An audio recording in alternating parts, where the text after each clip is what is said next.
जब पशुओं को मिलेगा प्यार और मिल्को मोर पशु आहार तो दूध बहेगा, मुनाफा बढ़ेगा। मिल्को मोर पशु आहार। खुदी को आजमाया है तो ये अंदाज आया। तुम में भी मैं हूँ, शुद्ध प्लस पान मसाला। नमस्कार, आप देख रहे हैं लोकमंच न्यूज और मैं आपके साथ प्रियंका राजपूत। शुरुआत करेंगे अलीगढ़ से। अलीगढ़ के पनेठी गोदाम पर डीएम अलीगढ़ सेल्वा कुमारी जे के निर्देश पर मूर्ति, आपको बता दें कि पूर्ति निरीक्षक नूर फातिमा द्वारा औचक निरीक्षण का पीएमजीकेवाई योजना के तहत वितरित होने वाले राशन की उपलब्धता और गुणवत्ता की जांच की गई। पूर्ति निरीक्षक नूर फातिमा ने बताया कि पीएमजीकेवाई योजना के तहत वितरित होने वाले राशन की उपलब्धता और गुणवत्ता की जांच की गई। साथ ही कुछ शिकायतें मिल रही थी और जिनके निस्तारण के लिए आज औचक निरीक्षण किया गया।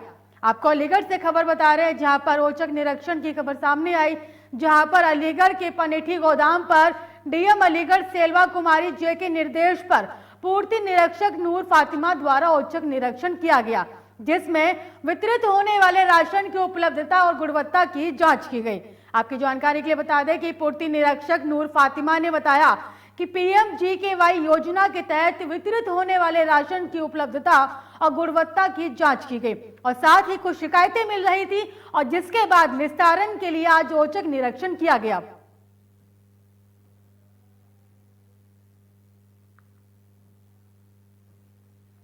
निरीक्षण किया। एक्चुअली डीलर्स को शिकायतें हो रही, शिकायत नहीं हो रही थी, बल्कि ये कहते कि उनको कुछ दुकानें ट्रांसफर हुई हैं तो आवंटन में बैलेंस नहीं हो रहा था, तो उसके लिए मुझे आना पड़ा।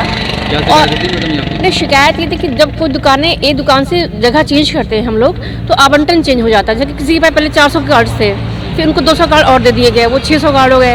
अब आवंटन आया दुकानों पर 400 का, तो वो 200 कार्ड ट्रांसफर करने पड़ते हैं ऑनलाइन, तो उसमें आवंटन में जो दुकानें पहले पर होती जिस पर होती वो कदम उस पर चला जाता है।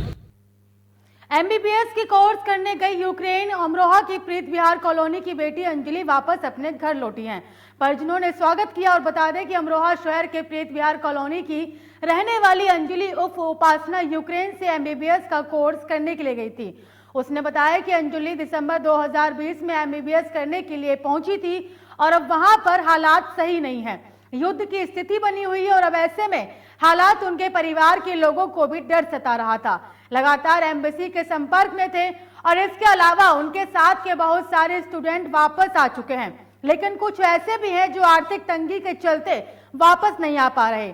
इसलिए उन्होंने भारत सरकार से मांग की है कि सरकार फ्लाइट की जो दाम है वो कम करे ताकि वे परेशान बच्चे भी अपने घर तक पहुंच सकें।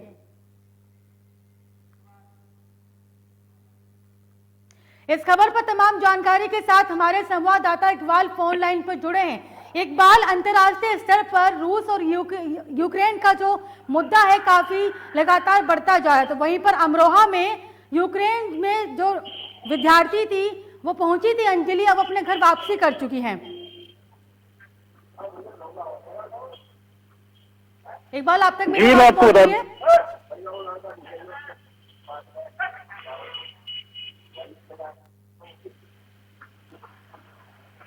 इकबाल, आप तक मेरी आवाज पहुंच रही है? जी मैम, जी प्रियंका जी, मैं आपको बता दूं कि जो अंजलि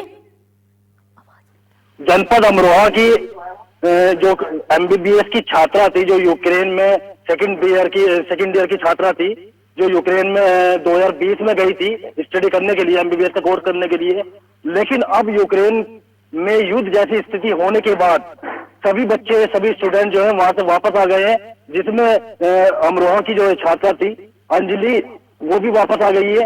और उसने बताया कि आने वहां पर काफी गंभीर हालात थे, गंभीर हालातों को देखते हुए हर देश के, हर कंट्री के स्टूडेंट जो वापस जा रहे थे और वहां पर जो गवर्नमेंट के स्टूडेंट्सों ने काफी मदद सरकार से कोशिश की कि सरकार उनको जो है आने में काफी कुछ हेल्प दे, लेकिन सरकार की तरफ से कोई हेल्प नहीं मिल पाई है। केवल सरकार ने फ्लाइटें बढ़ाई हैं, लेकिन किराया बहुत ज्यादा बढ़ा दिया गया है, जिसकी वजह से अभी काफी स्टूडेंट ऐसे हैं जो आर्थिक स्थिति जिनकी सही नहीं है, वो अभी तक नहीं आ पाए हैं।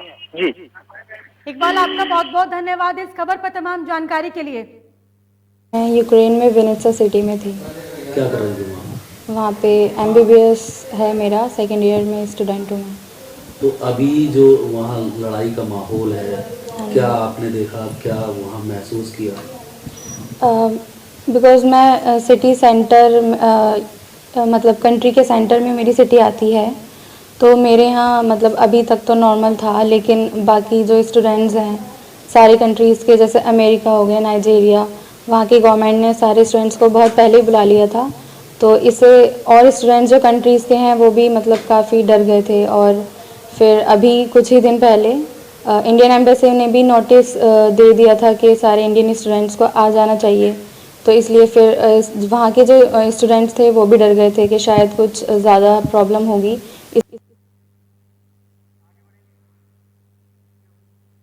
बात करेंगे बदायूं की। बदायूं के भवानीपुर गांव में भगवान दास नाम का व्यक्ति शराब पीकर आया और उसने अपनी पत्नी रामकली को मारना पीटना शुरू कर दिया। जब परिजनों ने बचाने का प्रयास किया तो उसने परिजनों को कमरे से निकालकर कमरा बंद कर लिया और फिर पत्नी रामकली की फावड़ा मारकर हत्या कर दी। सूचना के आधार पर पुलिस मौके पर पहुंची और पुलिस ने हत्यारे पति को गिरफ्तार कर लिया है। तो वहीं पर थाना पुलिस ने शव का पोस्टमार्टम करवाकर भिजवा दिया है और पुलिस पूरे मामले की जांच कर रही है। फिलहाल हत्या से परिजनों का रो रो कर बुरा हाल है। तो वहीं एसपी देहात से आपको बता दें कि सिद्धार्थ वर्मा का कहना है कि पति ने गृह कलेश के कारण पत्नी की फावड़ा मारकर हत्या कर दी। इस पूरे मामले में परिजनों की तहरीर पर मुकदमा दर्ज कर लिया गया है।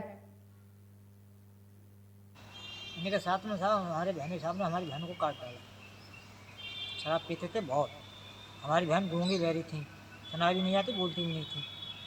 दारू पी के मारते थे, कई बार नंगी कर चुके, गरहरे मारे करते। गांव वाले मोहल्ला पर बचाने जाया करते थे, सबको गाली दे करते थे डर के मारे। वो गांव वाले मोहल्ला पड़ोसी गई नहीं। रात ये जनपद बदायूं के थाना फैजगंज बेहटा के ग्राम भवानीपुर की एक घटना है, जिसमें एक 46 वर्षीय महिला की उसके ही पति द्वारा फावड़ा मारकर हत्या कर दी गई है। ये घटना प्रातः 4 बजे के आसपास की बताई गई है और सुबह ही इनमें पति पत्नी में आपस में किसी बात को लेकर विवाद हुआ, जिस पर आक्रोशित होकर के पति द्वारा फावड़ा मार करके अपनी पत्नी की हत्या कर दी गई। हत्यारोपी पति को गिरफ्तार कर लिया गया है और आला कत्ल फावड़े की बरामदगी कर ली गई है। अभियोग पंजीकृत करके अग्रिम विधिक कार्रवाई की जा रही है। बिजनौर से बड़ी खबर सामने आ रही है। एसपी बिजनौर ने इंसानियत की बड़ी मिसाल दी है। बड़ी खबर आपको बिजनौर से बता रहे हैं। बता दें कि एसपी ने इंसानियत की बड़ी मिसाल पेश की। नहटौर थाने का निरीक्षण कर वापस आ रहे एसपी सड़क पर दुर्घटनाग्रस्त महिला पुरुष पड़े हुए थे और गाड़ी रोककर पुलिस अधीक्षक ने घायलों का जाना हाल और घायलों के उपचार में मदद की। पूरा मामला बिजनौर नटौर रोड का है। बड़ी खबर आपको बता रहे हैं, जहां पर एसपी बिजनौर ने इंसानियत की बड़ी मिसाल पेश की है। बता दें कि नहटौर थाने का निरीक्षण कर वापस आ रहे थे एसपी और सड़क पर दुर्घटनाग्रस्त महिला पुरुषों की मदद की। बता दें कि घायलों के उपचार में मदद की। तो वहीं बता दें कि पूरा मामला बिजनौर नहटौर रोड का है।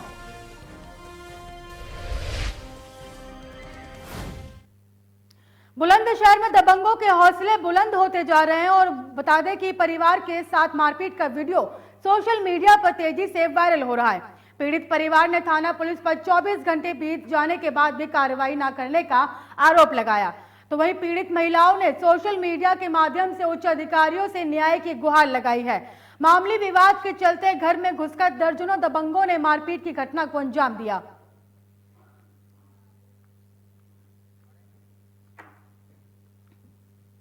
कुशीनगर से बड़ी खबर सामने आ रही है, जहां पर अज्ञात व्यक्तियों द्वारा 2 एम्बुलेंस को आग के हवाले कर दिया गया। बड़ी खबर आपको कुशीनगर से बता रहे हैं, अज्ञात व्यक्तियों के द्वारा 2 एम्बुलेंस को आग के हवाले कर दिया गया। बताया जा रहा है कि 2022 के विधानसभा चुनाव में निर्दलीय उम्मीदवार रवीर सिंह के अस्पताल की ये 2 एम्बुलेंस थी और सावित्री अस्पताल के प्रबंधक निर्दलीय उम्मीदवार रवीर सिंह हैं, जो कि राजनीतिक दलों पर उक्त घटना को अंजाम देने की आशंका जाहिर कर रहे हैं और देर रात में घटना को अंजाम दिया गया। पूरी घटना हाटा कोतवाली के तितला चौराहे की है।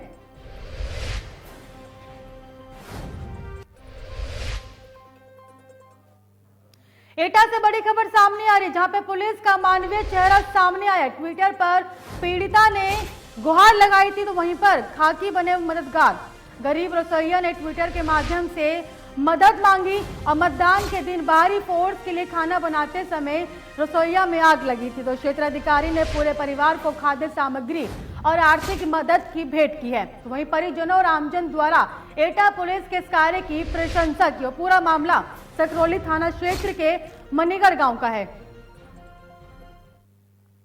महराजगंज से बड़ी खबर, जहां पर फरेंदा विधानसभा में कल सचिन पायलट का दौरा है। बड़ी खबर आपको बता रहे हैं महराजगंज में, जहां फरेंदा विधानसभा में कल सचिन पायलट का दौरा है, जिसको लेकर पुलिस प्रशासन के जरिए कई कड़े इंतजाम किए जा रहे हैं। तो वहीं पर चौधरी के पक्ष में जनसभा को संबोधित करेंगे। आपको बता दें कि लगातार यूपी में चुनाव को लेकर कई बड़े दिग्गज नेताओं के जरिए और मंत्रियों के जरिए लगातार दौरे किए जा रहे हैं। फिलहाल मुझे दीजिए इजाजत, तो देखते रहिए लोकमंच न्यूज।